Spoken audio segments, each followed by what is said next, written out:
বিসমিল্লাহির রহমানির রহিম। সম্মানিত প্রিয় ভিউয়ার্স, আমরা ধারাবাহিকভাবে নবীজি সাল্লাল্লাহু আলাইহি ওয়াসাল্লামের জীবনী আলোচনা করছিলাম। গত পূর্বে মক্কার কুরাইশরা তারা দারুন নাদওয়াতে বসিয়া সিদ্ধান্ত নিল হযরত মুহাম্মদ মুস্তাফা সাল্লাল্লাহু আলাইহি ওয়াসাল্লামকে তারা হত্যা করার সিদ্ধান্ত তারা গৃহীত করল। কুরাইশদের নেতৃত্বস্থানীয় এই অপরাধী চক্র তারা আল্লাহ রাসূলকে হত্যা করার জন্য সর্বসম্মতিক্রমে তারা একটি দিন তারা নির্ধারণ করল এবং 11টা গোত্র থেকে তারা 11 জন যুবক যোদ্ধাকে তারা হাজির করল। এই 11 জন যুবক যোদ্ধার আমি নাম বলছি তাদের পরিচয় জানার জন্য। আবু জাহেল ইবনে হিশাম, হাকাম ইবনে আস, উকবা ইবনে আবি মুইত, নজর ইবনে হারেস, উমায় ইবনে খলফ, জামা ইবনে আসওয়াদ, তুয়াইমা ইবনে আদি, আবু লাহাব, উবাই ইবনে খলফ, নুবাই ইবনে হাজ্জাজ, মুনাব্বা ইবনে হাজ্জাজ, ইবনে ইসহাক। রাতের অন্ধকার ঘন হয়ে গেলে তারা 11 জন দুর্বৃত্ত নবী করিম সাল্লাল্লাহু আলাইহি ওয়াসাল্লামকে তারা হত্যা করার জন্য নবীজির বাড়ির চতুর্দিকে কাফের বেঈমানেরা তারা ঘেরাও করে ফেলল। তারা তাদের ঈমান নেই, তারা ষড়যন্ত্র করতেছে, কিন্তু মহান রব তো আল্লাহ রাসূলকে একা একাই ছেড়ে দিবেন না।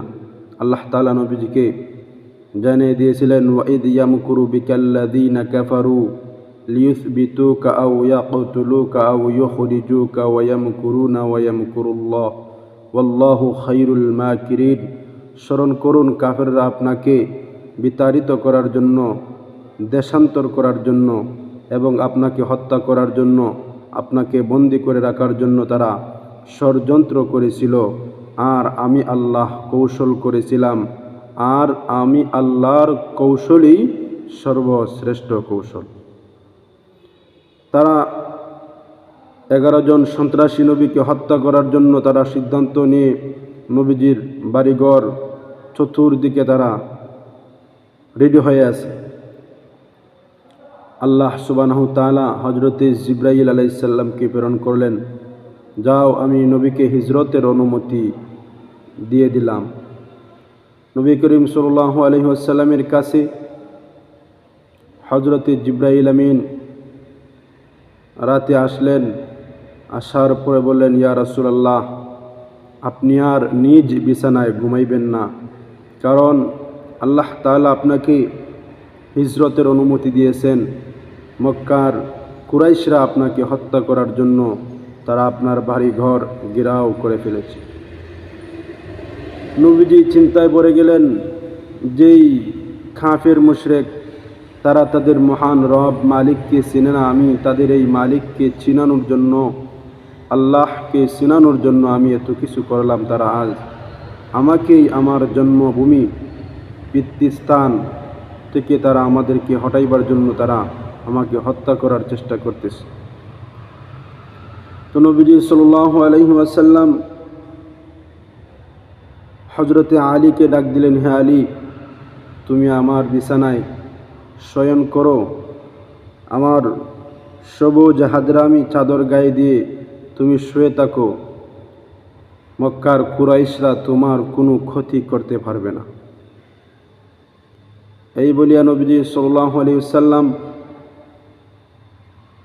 উনি ঘর থেকে বাহির হওয়ার শুরুতেই হযরতে জিবরাইল আমিন বললেন, নবীজি, আপনি এক মুঠো বালু নেন এবং বালু নিয়ে তাদের উপরে নিক্ষেপ করুন।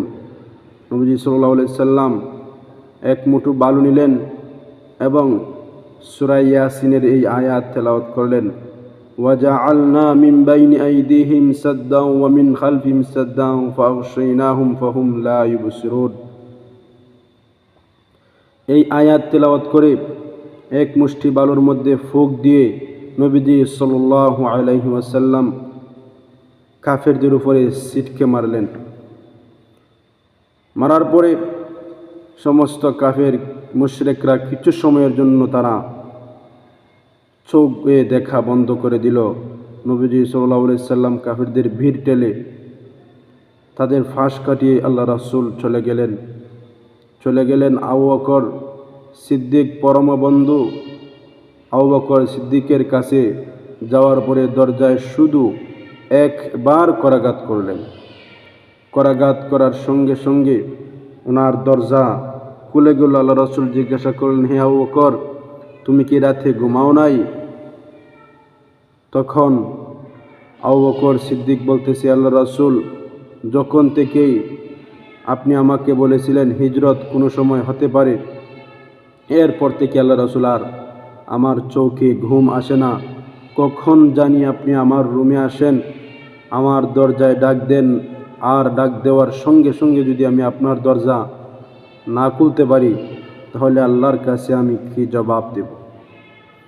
এইদিকে মক্কার কুরাইশরা তারা নির্ধারিত করলো রাত্রে 12টার সময় নবীজির উপর তারা আক্রমণ করবে একত্রিতভাবে। কিন্তু আল্লাহ তাআলার ইচ্ছা, আল্লাহ তাআলার কৌশলের কাছে সব ষড়যন্ত্র তুচ্ছ, কিছুই হতে পারে না। তারা রাত্র 12টা পর্যন্ত অপেক্ষা করার পরে তারা দেখলো নবীজির বিছানায় একজন ঘুমিয়ে আছে। তারা ফজর পর্যন্ত অপেক্ষা করার পরে একজন বলতেছে, তোমরা কার জন্য অপেক্ষা করতেছ? নবীজি তো এই বিছানার মধ্যে নাই। সকালবেলায় আলী যখন এই বিছানা থেকে ওঠার পরে তারা জিজ্ঞাসা করলো, হে আলী, এই বিছানার মধ্যে মুহাম্মদ ছিলেন, উনি কোথায়?